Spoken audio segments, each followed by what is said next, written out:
A lot of people asked about what we wore to the wedding. Like, a lot of people asked about what Eddie wore to the wedding, but I'll get to him. I'm going to start with what I wore to the wedding. My entire wedding look was under $1,000. Well, I changed into a more expensive dress later, but I'm gonna make a separate video about that. I fell in love with a really expensive dress that I couldn't afford. I love every look. Like, I wanted it all. I wanted to wear a princess dress. I wanted to wear a cute dress. I wanted to wear long sleeves, high neck.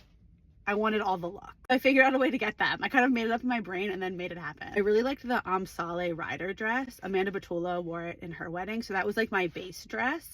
And then there was this other Vera Wang dress that I really liked the neckline of, so I kind of merged those two dresses together. Then it was April and I didn't know if it was going to be freezing cold out, so I was like, okay, I kind of want to have like a long sleeve option just in case. I was super inspired by one of Paris Hilton's wedding looks. I was super inspired by this Dior dress that I had pinned for forever. And then I also did an overskirt. In my dress, I had an overshirt and then I had an overskirt. And for the overskirt, I did it like super princessy, tulle, fluffy, gorgeous. So for all three pieces, it was like $800. Then my veil, I became obsessed with this bow veil that I saw online. So I sent it to the girl that was making my dress and I had her make the bow veil that matched the dress with the same material. And then the tulle was the same as the tulle skirt. So everything together, I really didn't know what I was going to wear, what I was going to walk down the island, what the weather was going to be like. My mother-in-law sews, so she was hemming it for me and like cutting the veil and like making sure everything fit me perfectly. She changed the zipper on my overcoat because she sent it to me with like a bright silver zipper and I hated it. And my mother-in-law was able to put like a more neutral one that you couldn't really see on. So I spent around like $900 on all four of those pieces. The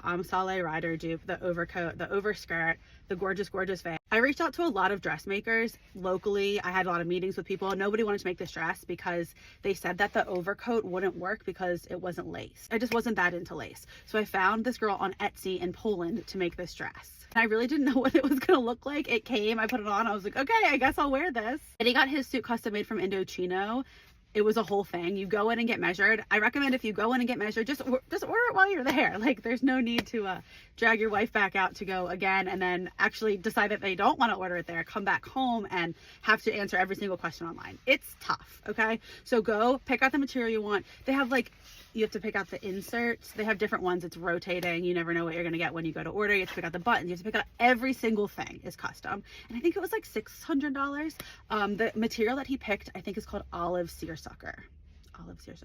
And then he got his buttons to match his shoes or something like that. And he went to ECU, so he got pirate silk inside or whatever it's called. Oh, and you can get it monogrammed. And he got like our initials and our wedding date. So that's what we wore to our wedding.